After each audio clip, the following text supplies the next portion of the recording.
जेव्ही nation या YouTube चॅनलमध्ये मी संत जोपळकर आपले सर्वांचे हार्दिक स्वागत करतो। हा जो चॅनल आपण सुरू केलेला आहे तो केवळ बुद्ध धम्म आणि डॉक्टर बाबासाहेबांचे उपदेश यावरच आपण यापुढे चर्चा करणार आहोत, यापुढेच भाष्य करणार आहोत। म्हणून हा जो चॅनल आहे यूट्यूब चॅनल हा पर्टिक्युलरली ह्या सर्व गोष्टींकरताच आहे। डॉक्टर बाबासाहेब आंबेडकरांनी 1956 मध्ये आपल्याला बुद्ध धम्माची दीक्षा दिली, म्हणजे आपल्या आईवडिलांना, पूर्वजांना आपल्या। परंतु बुद्ध धम्म ज्या प्रमाणामध्ये आपल्यापर्यंत पोचायला हवा होता तो काही पोचला नाही आपल्यापर्यंत, आणि म्हणून आपली या धम्माच्या ह्या प्रवासामध्ये आपली बरीचशी पिछेहाट झाल्याचं आपल्याला दिसतं। कारण धम्म देऊन जवळजवळ 56 सालामध्ये दिलेला धम्म जवळजवळ 67 वर्ष होऊन गेली, परंतु ज्या प्रमाणात धम्म पोचायला पाहिजे होता त्या प्रमाणात आपण पोचला नाही। आत्ता अलीकडे त्याच्यामध्ये थोडीशी प्रगती आपल्याला दिसते आहे। बुद्ध धम्म आपल्यापर्यंत पोचण्यासाठी बाबासाहेबांनंतर जे काही लेखक कवी झाले यांच्याकडनं याबद्दल काही जास्त प्रयत्न झालेले दिसत नाहीत। कदाचित त्यांना पण बुद्ध धम्माचं जे काही सखोल ज्ञान पाहिजे होतं ते नसेल, म्हणून ते आपल्याला बुद्ध धम्म सांगू शकले नाहीत। परंतु काय झालं, 70-80च्या दशकामध्ये डॉक्टर बाबासाहेब आंबेडकरांचं बुद्ध आणि त्यांचा धम्म हा ग्रंथ जेव्हा मराठीमध्ये त्याचं भाषांतर झालं तेव्हा आपल्यापर्यंत बुद्ध धम्म पोचू लागला। त्यानंतर मग आपण सर्व सुशिक्षित लोक ह्या धम्मावरती चर्चा करू लागलो आणि ह्या चर्चेच्या माध्यमातून बुद्ध धम्म शिकू लागलो। प्रथम काही बौद्ध महासभेने काही विधी करण्यासाठी किंवा काही आपले विधी संस्कार निर्माण करण्यासाठी म्हणून ज्या बुद्ध धम्मातील वंदना आहेत त्या आपल्याला सांगायला सुरुवात केली। मग ते विवाह सोहळे असतील किंवा कोणाचे वाढदिवस असतील किंवा जलदान विधी किंवा पुण्यानुस्मरण वगैरे असे विधी असतील, त्या विधींमधून बौद्धाचार्यांनी आपल्याला हा धम्म सांगण्याचा प्रयत्न केला। परंतु ते फक्त वंदना म्हणत असत, वंदनेचं भाषांतर किंवा त्याचे अर्थ वगैरे हे कुणालाही विधीत नव्हतं। परंतु जेव्हा सुशिक्षित पिढी पुढे यायला लागली 2005 मध्ये मुंबई विद्यापीठाने पालीचे जे वर्ग सुरू केले त्यामधून बऱ्याच लोकांना पालीचं ज्ञान मिळू लागलं आणि मग असं समजलं की भगवान बुद्धांचे जे उपदेश आहेत ते सर्व पालीमध्ये आहेत। त्यानंतर डॉक्टर बाबासाहेब आंबेडकरांचे जे व्हॅल्यूम्स प्रसिद्ध झाले त्या व्हॅल्यूम्समधून डॉक्टर बाबासाहेबांचा जो 16वा खंड आहे तो खंडसुद्धा बाबासाहेबांनी केवळ पाली भाषेकरता लिहिलेलं आहे। त्याच्यातून शब्दकोश दिलेला आहे पालीचा आणि काही वाक्य दिलेली आहेत आणि त्याच्यावरूनच आपल्याला ज्या वंदना भेटलेल्या आहेत आज अलीकडे त्या 16व्या खंडामधूनच भेटलेल्या आहेत। त्यामुळे पाली भाषेकडे आपल्या ज्या बुद्धिस्ट लोक होते, नवबुद्धिस्ट, त्यांची ओढ वाढू लागली आणि मग अभ्यासाला एक प्रकारे सुरुवात झाली। परंतु धम्माकडे जायचं म्हटलं म्हणजे पाली भाषा येणं खूप आवश्यक होतं।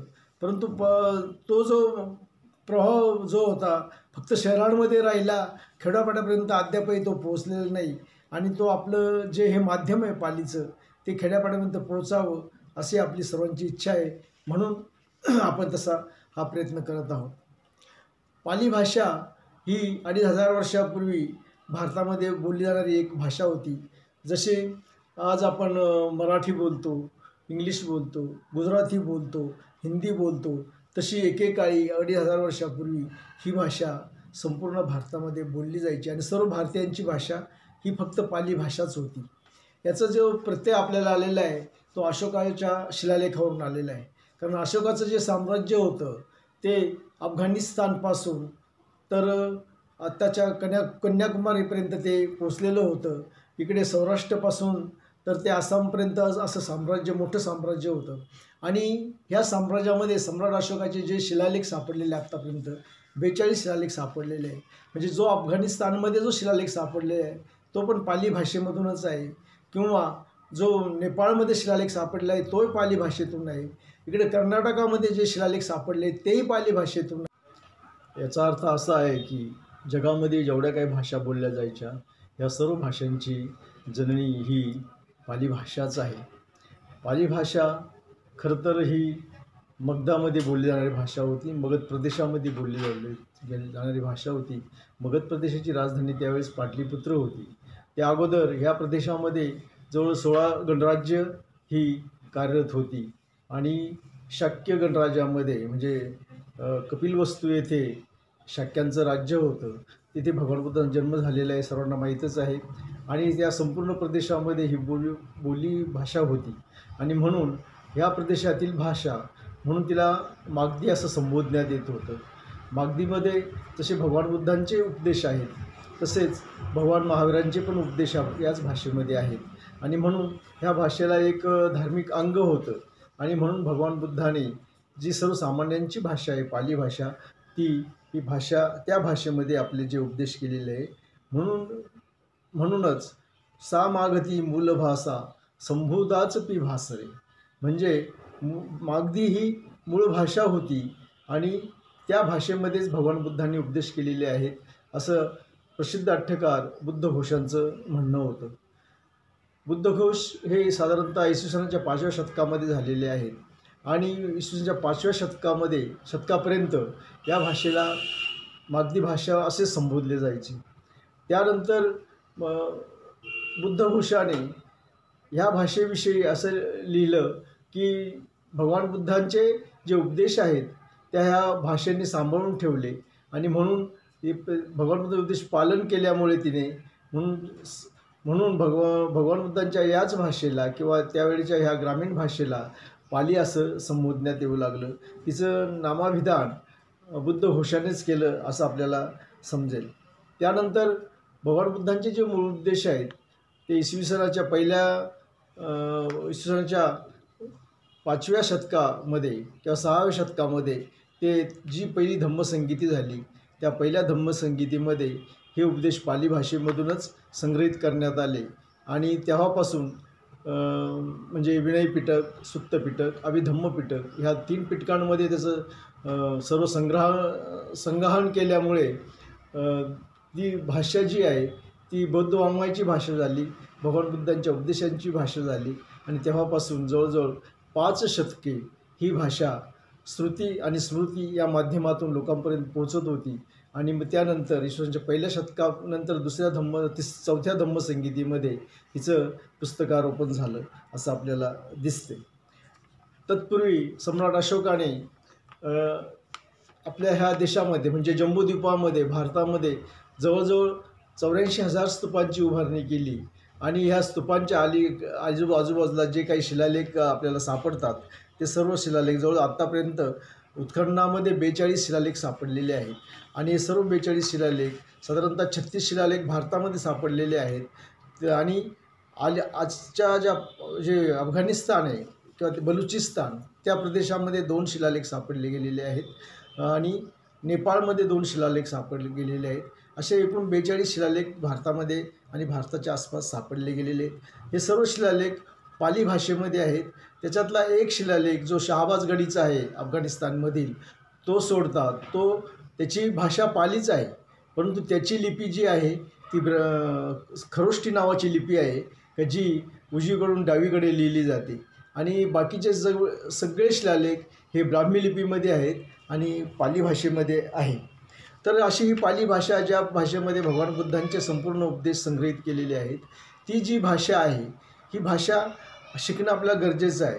म्हणून पाली भाषा का शिकायची अशा माझा आजच्या ह्या टॉपिकचं नाव आहे आणि म्हणून आपण ती भाषा शिकतो. कारण पाली भाषा ग्रामीण भाषा जरी असली तरी ती स्वरांनी युक्त आहे आणि व्यंजनांनी युक्त अशी भाषा आहे. म्हणून भगवान बुद्धांनी जो उपदेश केलेला आहे महाभारतामध्ये त्यात असं म्हटलेलं आहे की भिक्खूंनो ही जी भाषा आहे ही भाषेमधले व्याकरण तुम्ही लोकांना समजून व्यंजनासह सांगा असं म्हटलेलं आहे आणि अशा प्रकारे ती भाषा आपण व्यंजनासह शिकणार आहोत किंवा स्वरासह शिकणार आहोत. म्हणून त्या भाषेची ओळख करून घेण्यापूर्वी आपण जर काही वाक्य आपण म्हटलं जे आपल्या रोजच्या बोलण्यातले आहेत भग्ग रागो, भग्ग दोसो, भग्ग मोहो वगैरे असे वाक्य आपण वापरतो. आता भग्ग रागो म्हणजे काय? पाली भाषेमध्ये राग ह्या शब्दाला वेगळा अर्थ आहे. मराठीमध्ये राग राग या शब्दाचा आपण अर्थ राग असा घेतो, म्हणजे जो राग आपल्या तळपायाच्या पासून तर मस्तकापर्यंत जातो त्याला आपण राग म्हणतो. परंतु पाली भाषेमध्ये राग या शब्दाचा अर्थ लोभ असा होऊ शकतो, किंवा आसक्ती होऊ शकते, किंवा अटॅचमेंट एक प्रकारचे असं होऊ शकते.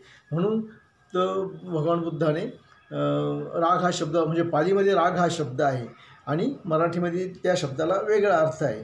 पाली भाषा ही अतिशय समृद्ध अशी आहे. त्याच्यामध्ये बरेचसे असे शब्द आहेत का ज्याला पर्यायी शब्द इतर भाषांमध्ये भेटत नाहीत.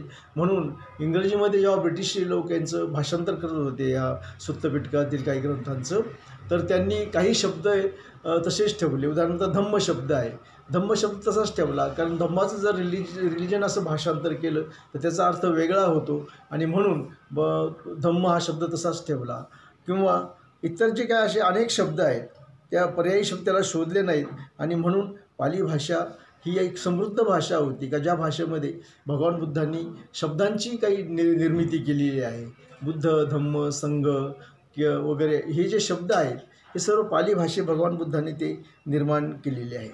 आणि पाली भाषेमध्ये परत अजून अनेक शब्द असे आहेत का त्याचे उच्चार जे मराठीमध्ये आहेत त्याचे उच्चार पाली भाषेत होत नाही. उदाहरणार्थ श शामृगाचा याचा उच्चार होत नाही, श षटकोनाचा याचा पण उच्चार होत नाही, आणि म्हणून त्याचे उच्चार करत असताना जसं आपण बुद्ध म्हणतो तर बुद्ध याचा उच्चार मराठीमध्ये बुद्धम करतात लोक, किंवा संस्कृतमध्ये बुद्धम करतात, परंतु बुद्धम न करता पालीमध्ये त्याचा उच्चार बुद्धंग असा होतो. अंग हा शब्द त्याला लागला जातो, त्या अनुसाराचा उच्चार येतो त्याच्यामध्ये.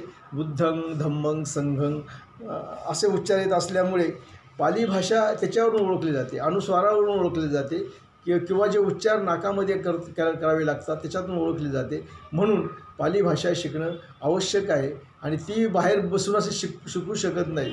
तिला आपल्याला एखाद्या क्लासमध्ये जॉईन करून घेतलं तरच ती आपण पाली भाषा शिकू शकतो. तर आजचा हा जो आपला अभ्यास आहे तो 18व्या शतकामध्ये त्याला जवळजवळ सुरुवात झालेली आहे. कारण 12व्या शतकामध्ये जेव्हा नालंदाचं जे विद्यापीठ आहे ते नष्ट झाल्यानंतर ह्या देशामध्ये कुठलंही विद्यापीठ शिल्लक नव्हतं. ह्या देशामध्ये भाषेच्या अनुषंगाने म्हणा किंवा भगवान बुद्धांच्या उपदेशाच्या माध्यमातून म्हणा हे संपूर्ण संपलेलं होतं. ह्या देशामध्ये संपूर्ण अंधकार पसरलेला होता, आणि म्हणून हे तर बुद्ध तत्त्वज्ञान त्यामुळे मागं पडलं, कारण पाली भाषा नष्ट झाली. जेव्हा 18व्या शतकामध्ये ब्रिटिश इथं आले तेव्हा त्यांना हे पाली भाषेची ओळख झाली, आणि त्यामुळे त्या वेगवेगळ्या ग्रंथांची ओळख झाली. म्हणून पालीमध्ये जे काही ग्रंथ आहेत म्हणजे सुत्तपिटकामध्ये आहेत, सुत्तपिटकाच्या खुद्द निकायामध्ये जे काही ग्रंथ आले, थेरी गाथा, थेर गाथा किंवा धम्मपद वगैरे, हे ग्रंथ अतिशय पाली भाषेला महत्त्व देणारे ग्रंथ आहेत, आणि त्यामुळे ते ग्रंथ वाचण्याकरता आपल्याला ते शिकणं आवश्यक आहे. ह्या देशामध्ये इतका प्रचंड अंधकार पसरला भाषेविषयी, ज्ञानाविषयी, तर इथे साधारणतः 18व्या शतकामध्ये ब्रिटिश इथं आल्यानंतर त्याच्या अगोदर काही शिलालेख सापडलेले होते, परंतु ते शिलालेख कोणी वाचू शकत नव्हतं. परंतु इथे ब्रिटिश शासन असताना इंग्लंडमधून जे काही लोक काही नोकऱ्या करायला यायचे त्याच्यामध्ये इथे ह्या आपल्या भारतामध्ये कलकत्त्याला जे टाकसाळ होती त्या टाकसाळीमध्ये एक कर्मचारी तिथे आलेले होते, आणि त्यांचं नाव जे आहे ते चार्लस असं त्यांचं नाव होतं. जेम्स प्रिन्सेप असं त्यांचं नाव होतं. आणि जेम्स प्रिन्सेप इथं आल्यानंतर ते टाकसाळीमध्ये काम करत असताना ते शिक्क्यांची ओळख वगैरे करत असत.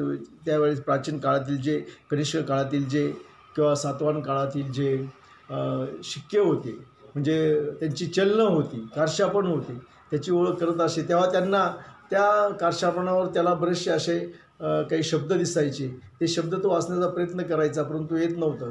तो जेव्हा एकदा दिल्लीला आला तेव्हा टोपराचा जो शिलालेख होता ते दिल्लीमध्ये, तो शिलालेख वाचण्याकरता त्यांनी प्रयत्न केला. जवळजवळ 7 वर्ष तो शिलालेख वाचत होता, परंतु त्याला तो शिलालेख काही वाचता येत नव्हता. आणि मग मोठा प्रश्न पडला, आता काय करायचं. पण त्याला एकदा एका शब्दाची ओळख झाली, दान या शब्दाची ओळख झाली. तो ब्रह्मदेश जेम्स प्रिन्सेपने हे पाली भाषेचे काही शब्द वाचले, ज्यात दानंग हा शब्द महत्त्वाचा होता. दानंग शब्द वाचल्यानंतर त्याला पालीमधील अनेक शब्द हळूहळू वाचता आले आणि त्यानंतर त्याने ठिकठिकाणचे शिलालेख वाचण्याचा प्रयत्न केला. तो सांचीला आला. सांचीची पॅराफिट वॉल आहे सांचीच्या स्तूपाची, त्या स्तूपावर दानकर्त्यांची नावं अशी कोरलेली आहेत, ती पालीमध्ये आहेत. त्याने ती सगळी नावं वाचून काढली आणि मग हळूहळू एक एक शब्द असा पालीचा समोर येऊ लागला आणि त्यामुळे इतर जे शिलालेख होते इतर ठिकाणचे ते पण वाचता येऊ लागले. महाराष्ट्रामध्ये जवळजवळ 1000 लेणी डोंगरामध्ये सह्याद्रीमध्ये कोरलेली आहेत. त्याच बहुतेक सर्व लेण्यांमध्ये खूप मोठ्या प्रमाणात शिलालेख कोरलेले आहेत. नुसतं नाशिकचाच जर घेतलं तर नाशिकच्या त्या त्रिरश्मी लेण्यांमध्ये जवळ 27 शिलालेख आहेत आणि ते सगळे शिलालेख ब्राह्मी लिपीमध्ये आहेत आणि ब्राह्मी लिपीचे जे अक्षराची ओळख झाली त्यामुळे ते बऱ्याच लोकांनी ते शिलालेख वाचून काढले. त्यात R.D. भांडारकर असतील, नंतर भगवानलाल इंद्राजी, नंतर D.D. कोसंबी, या सर्व लोकांनी ते शिलालेख वाचण्याचा प्रयत्न केला. प्रथम त्यांना ते संस्कृत वाटले, नंतर हळूहळू त्याचा उलगडा होत गेला का हे संस्कृत नसून प्राकृत भाषेमध्ये आहेत आणि ते पाली भाषेमध्ये आहेत असं समजल्यानंतर महाराष्ट्रातील बहुतेक ठिकाणचे सर्व शिलालेख वाचले गेले. तर अशा प्रकारे पालीचा उलगडा झाल्यामुळे त्या शिलालेखांचा उलगडा झाला आणि हळूहळू जी आपली ब्राह्मी लिपी आहे ती माणसाला थोडीशी समजू लागली आणि त्याच्यातूनच मग भगवान बुद्धांचे उपदेश आहेत ते कळू लागले आणि मग ते वाचणं सुरू झाले आणि आपल्यापर्यंत पाली भगवान बुद्धांच्या उपदेशांसह पोचली आणि त्याचा अतिशय उपयोग झाला. त्यामुळे भगवान बुद्धांचे जे मूळ उपदेश आहेत तर भगवान बुद्धांचे उपदेश हे कसे आहेत, भगवान बुद्ध समोर आलेल्या व्यक्तीला बघून त्याप्रमाणे आपले उपदेश करत असत. कारण त्यांच्यासमोर ते एक वेगळे शिक्षक होते. भगवान बुद्ध म्हणजे आजारी माणसाला कोणत्या भाषेत सांगायचं, अतिशय व्याकुळ झालेला माणूस आहे, जी मानसिक स्थिती बिघडलेली आहे त्याला कोणत्या भाषेत सांगायचं, एखादा जर कोणी हे असेल विरोधक असेल तर श्रेष्ठच्या स्वरूपात त्यांचं काही हे घेत असेल त्याला कोणत्या भाषेत सांगायचं, हे सर्व भगवान बुद्धांचे जे उपदेश आहेत हे पालीमध्ये असल्यामुळे आपल्याला समजलं का भगवान बुद्ध हे एक महान शिक्षक होते आणि त्यामुळे आपल्याला बुद्ध धम्म चांगल्या प्रकारे समजायला लागला आणि अशा प्रकारे समजायला लागल्यामुळे त्याचं महत्त्व समजलं आणि मग जे कुठल्याही क्षेत्रातील लोक बुद्ध धम्माचा जर अभ्यास केला, मग ते औषधी क्षेत्रात असतील किंवा वैद्यकीय क्षेत्रात असतील, त्यांनासुद्धा भगवान बुद्धांचं जे वैद्यकीय शास्त्र ते पण समजलं किंवा जे मानसिक निदान जे मानसिक रोगाचे निदान करणारे डॉक्टर असतात त्यांना पण मनाचे किती व्यवहार आहेत. कारण ह्या अगोदर फक्त फ्रॉइडचा माहीत होता, आता फ्रॉइडनंतर अनेक म्हणजे भगवान बुद्धांच्या याच्यातून जे अभिधम्म पिटकातून हे मनाचे जे व्यवहार ते समजायला लागले. भगवान बुद्धांनी 89 मनांचा किंवा चित्तांचा त्यांनी विचार केलेला आहे आणि ते माणसाची चित्त कसं असतं हे पालीमधूनच सांगितलेलं आहे. अशा प्रकारे तो जो उपदेश आहे तो अतिशय उपयोगी आहे. आणि मग नुसतं मग लोकांचं असं म्हणणं पडतं की मग पालीला जर काही आता हे नसेल, त्याला जर राजाश्रय नसेल तर ती पाली शिकून काय करायचं. पण असं नाही, पाली शिकल्यामुळे आपल्याला अनेक मार्ग मोकळे होतात. ह्या देशाची संस्कृती समजते. 2500 वर्षापूर्वी ह्या देशामध्ये राजकारण कसं चालायचं किंवा समाजकारण कसं चालायचं, धार्मिक विधी कसे चालायचे याची सर्व माहिती आपल्याला यामधून होत असते आणि ते केवळ पालीमधून असल्यामुळे पाली शिकणं अतिशय आवश्यक आहे. मग ते संशोधन क्षेत्र असतील किंवा व्यावसायिक क्षेत्र असतील, या सर्वांमधून त्या बौद्ध दर्शनामधून आपल्याला हे संपूर्ण समजतं. म्हणून आपण सर्वांनी पाली भाषा शिकावी अशा प्रकारे माझं या संबंधी असं म्हणणं आहे की पाली भाषा शिकावी, पालीतून सरळ समजायला. तर आपण हा जो आपण चर्चा घेतलेली आहे या चर्चेच्या शेवटाकडे मी येतो आहे. आपण सुद्धा हा जो व्हिडिओ आहे ह्या व्हिडिओला शेअर करावं, सबस्क्राईब करावं आणि जास्तीत जास्त लाईक करावं आणि सर्वांपर्यंत हे पोचवावं असे मी आपल्याला क्षणी विनंती करतो आणि माझी ही चर्चा संपवतो. धन्यवाद.